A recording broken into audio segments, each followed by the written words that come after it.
是咁的，頭先經過 Family Mart 見到一個好奇特嘅飲品，所以我就買嚟試。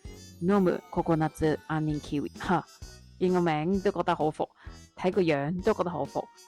好，即刻開嚟試下先，聞下佢個味，哇屌椰奶咁嘅味道，跟住再加埋啲杏仁咁嘅味道，跟住有啲 kiwi 嘅酸酸地味喎，咁所以佢嗰個香味係好奇怪。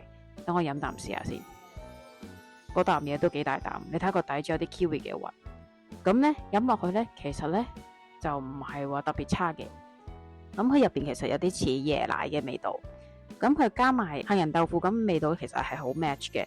咁佢 kiwi 嗰個味反而呢唔係特別出，佢有陣香味啦，所以其實佢哋三樣嘢合埋嚟講係一個好清爽嘅奶類飲品。大家有機會可以去 Family Mart買嚟試下。